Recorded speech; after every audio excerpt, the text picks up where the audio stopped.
What's going on, everybody? It's EricRayweather back here helping you take your game to the next level. And today I'm back on offense to show you a very useful play out of the gun split close formation. Definitely something that you should be using if you use this formation. This is one of the more popular formations in the game this year. A lot of good plays, but this particular play I feel like gets slept on and isn't used enough. You know, everybody uses the PA slide play. The runs obviously are good. Halfback wheel is a great play. But this play right here, it's good on its own, but especially if you're mixing it in with all the other plays in this formation, this is a very simple, very easy play that anybody can run, and it just takes the formation just to another level because it's just an annoying play, and it's something that they have to really key in on all the other stuff, and then you have something like this you can throw at them. It really helps open up the offense even more.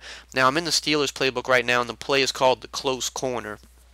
Now, in some playbooks with this formation, I think it might be called wide receiver corner, but it's the same play. Now, I picked the wrong play there, so let me back out. But basically, what this play is what we're going to do is create a high-low on both sides of the field, and it's something you've seen me talk about a lot this year. It's one of the more effective tactics in the game this year, and it's very simple. That's what makes it great. It's simple. Anybody can use it. A beginner can use it. But even the best players use stuff like this because it's crucial, but it's easy at the same time, and it's annoying for your opponent. Now, to set this up, all I want to do is put both of my guys in the backfield on swing routes. That's it. Now, the A receiver, we can leave him on his route, or we can playmaker him to, or hot route him, excuse me, to a short in route. You could do either or. I mix it up. For this video, I'll just leave him on his route. He's going to pretty much be used only to beat man defense. The route he's on right now is one of the best man-beating routes in the game, but also a hot routed in route will do the same thing. It's another great man-beating route. The only thing is, if you hot route it in, it's unbumpable, whereas the route he's on now can be bumped, but when he cuts, he's still going to create a lot of separation, so it doesn't really matter. Now, basically what we do, we have the corners on both sides, outsides of the field, and we have the swing route. So if the defense plays standard, we can kill them in the flats for about 5+ yards every play, and at the worst, you're going to get 4 yards. So basically, almost every 2 plays, you can pick up a first down with this. And it's not exciting, but it's very simple. Now, if they play aggressive and play underneath, then we can kill them with the corner routes. But the thing with this is, we can do this out of other formations, but this formation is a pretty stacked formation as it is, so mixing this concept in with it is just going to make it that much better for you. So we're going to go against a cover 2 at first, and as you can see, they're playing back, so we just rack catch it into the flat, and we're picking up about, usually going to pick up with cover 2s, you're going to pick up about 5 yards before contact. Sometimes, if you might break the tackle, get some extra yards. See here we got about 6 yards before contact, so you can do this all day. You have to make them key in on this, but the thing about this formation is you have so many other big hitting plays that it's hard. See there we got about 6.5 yards. Very consistent. You can pick up a first down every 2 plays with this. Now, more experienced players won't typically play underneath coverage too often because they understand that it's going to open up the big play down the field. But your average players or below average players, if you're killing them in the flats every play, their first instinct is to say, hey, I'm going to play underneath coverage, hard flats. You're not throwing the flats no more. But that's perfect because you notice that, and then you hit the corner routes. I got hit with the block shed there, so we'll run it again. But as you can see, both corner routes were wide open, and you have it to both sides of the field. So the opponent can't possibly use her both sides of the field. That's not going to work for him. See there, we take it in for a touchdown, and then really quickly I'll show it on the other side of the field as well. So if they play underneath on us, that's not good for them. They're dead.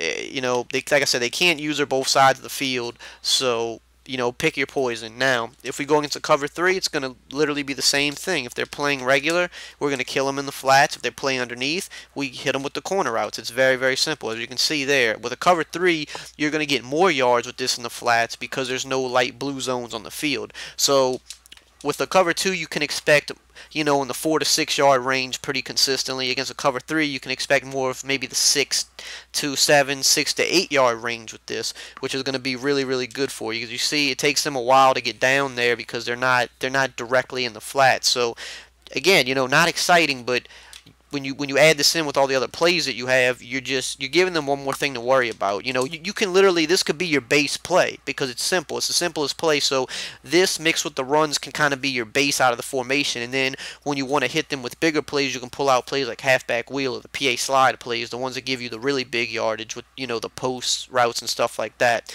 Now here we're playing underneath coverage. As you can see, we could pass lead it to the sideline, hold that possession catch so that we get down and secure the ball.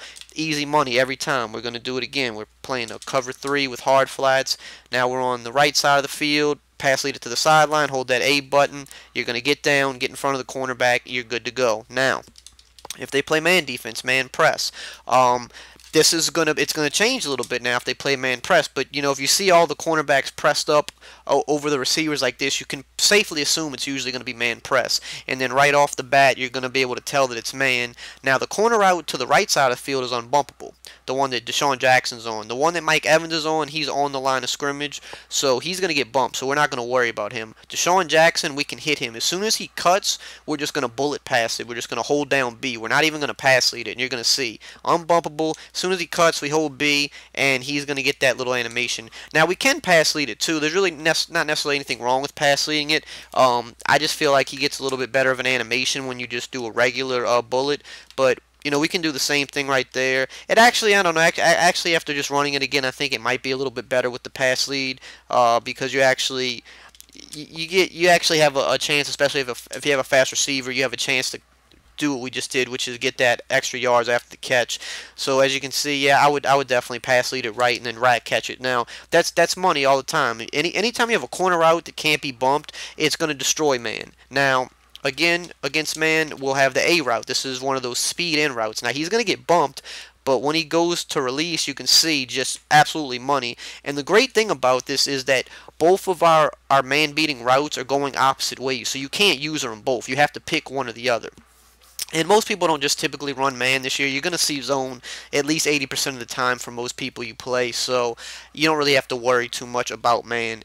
Now, I want to show it against Nickel Blitz really quickly because obviously Nickel Blitz, we all know Nickel Blitz this year. It's one of the more popular defenses. It's a tough blitz to block. I'm going to show you two things against Nickel Blitz here. Now, against Nickel Blitz, most people are going to typically set it up like this, and they're going to use their guy right here. You're basically going to just be able to kill them in the flats. Now, they can adjust certain ways to take the flats away, but typically you're just going to be able to hit them in the flats and get your 4 to 5 yards. Now, against a tough blitz like that, that's good money. You don't need to absolutely destroy the blitz. If you can just pick up the easy yardage, you're going to be in pretty good shape. Let me get this guy down here. You're going to be in pretty good shape if you're picking up 4 to 5 yards against a tough blitz like this. You'll live with that. And we can do the same thing to the right side of the field, as you can see, picking up about 6 yards there. But if I say Nickel Blitz, I will do that, a little bit. But the main thing I would do with this formation out of Nickel Blitz is, they're usually dropping these guys over here on the right in the coverage. So you have the formation audible, the power O. This is the ideal thing to do against Nickel Blitz. They're dropping those guys back, so you want to run to the right. So this is the perfect. If you see them setting up Nickel Blitz, you can quick audible to this, and you will get them out of Nickel Blitz pretty quickly with this, because just look at this. You were going to you're untouched for a touchdown. And I'm going to run it again to show you. It's not a fluke. You might not get a touchdown every play, but this is literally one of the best runs to beat Nickel Blitz with. So you have this at your disposal by saying, okay, they're going Nickel Blitz, quick audible, and now I'm good money here. Now I'm just destroying them. Look again. If Humphreys holds his block there, that's another untouched touchdown. But either way, it was still 15 yards. So if you're seeing Nickel Blitz, you could just pull that out, and I guarantee you they're not going to be in Nickel Blitz much longer. And then if you're in the Browns or Steelers playbook or a custom playbook, then you also have the fullback inside run. So you have a run that can go to the left as well, and that's good against Nickel Blitz because you can kind of cut that up the middle. So you have actually, let's just show that really quick because we're in the Steelers playbook, so we do have that. So if you're facing a regular defense or even if you're facing Nickel Blitz, some plays you can come out in this fullback inside, and that's going to also be pretty consistent for you as well. It's one of the better shotgun runs in the game. So this formation has a lot of stuff in it. Most of y'all know about the PA play and the halfback wheel and even the fullback insides, but most of you don't really know about wide receiver corners. But as you can see, again, look, against Nickel Blitz, if you're coming out in fullback inside, destroy them. This is one of the better formations at destroying Nickel Blitz, so definitely put it in your game plan because you can get them out of Nickel Blitz extremely fast with this formation, and you also have a ton of passing plays at your disposal to just carve the defense up. So definitely lab it up. Most of you should know about it already, but definitely add this play into your arsenal. Now, if you did enjoy this video, just as always, drop a like, comment, subscribe, and I will see you guys next time.